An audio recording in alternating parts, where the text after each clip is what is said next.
Yahudi dan Nasrani itu tidak akan pernah senang sama kamu sampai kamu ikut maunya mereka. Hukum itu berdampingan dengan moral, nggak bisa. Kalau moralnya nggak benar, hukum pasti nggak benar. Apa yang dimaksud moral? Kejujuran, kebenaran, keadilan, itu moral. Moral ini melengkapi menjadi peristiwa hukum. Jika moral terganggu, maka hukumnya pasti nggak benar. Nah, ini kita lihatlah sekarang. Dalam konteks perjalanan Al-Zaitun, kita lihat ada ketidakjujuran, seperti diungkap sama Taufik tadi. Ada ketidakbenaran, ada ketidakadilan yang seputar Zaitun juga merasakan dalam perspektif yang disampaikan Taufik tadi. Nah, jika itu benar ada, maka pasti ada pelanggaran hukum. Jadi kita tidak lagi harus bertoleransi gitu loh, Mbak Monik, kepada yang begitu-begitu maksudnya. Mbak Helmi juga Pak Helmi dengan hormat ya. Saya juga dosen di Perguruan Tinggi Ilmu Al-Quran. Dosen saya ya di Fakultas Syariah. Jadi saya mengerti bagaimana konstruk berpikir Quran itu, logika Al-Quran itu dengan fakta-fakta yang harus kita bicarakan. Kaitannya dengan Yahudi. Ada di surat Al-Baqarah ayat 120. Ini Kiai kalau mau ngomong silakan ayatnya ya. Tapi saya kasih tahu aja, buka Al-Baqarah 120. Angkal Yahudi wa Nasara. Yahudi dan Nasrani itu tidak akan pernah senang sama kamu sampai kamu ikut maunya mereka. Jelas disebut jadi.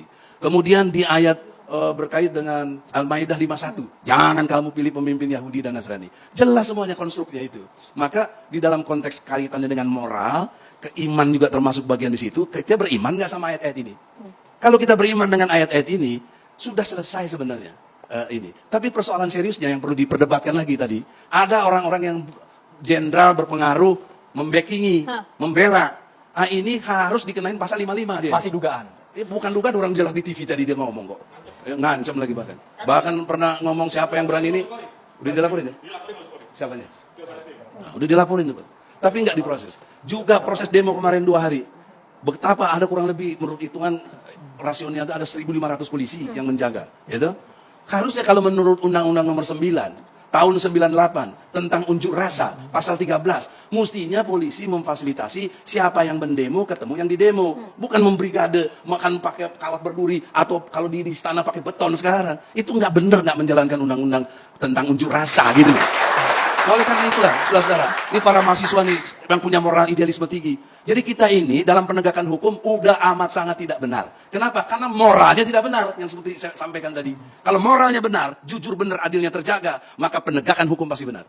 Nah, oleh karena itulah, di dalam kesempatan ini tidak mengurangi hormat dengan siapapun ya. Di sini tolong jujur, Saudara Panji Gumilang. Kalau Anda berani jujur, Anda benar, Anda menyalah-nyalahi MUI, Anda menyatakan dia bohong, padahal Anda yang bohong. Ini mesti harus diproses polisi.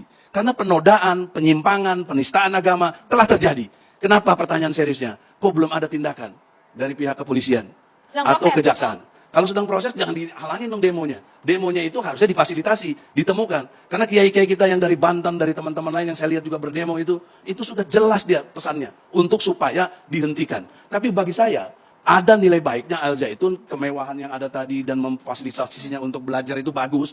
Ya nggak usah dibubarkan. Yang persoalan prinsip Panji Gumilangnya yang dipersoalkan. Jangan kelembagaannya yang dihancurkan. Kita tinggal luruskan dengan baik. Karena udah menjadi aset umat gitu. Ya itulah pikiran saya.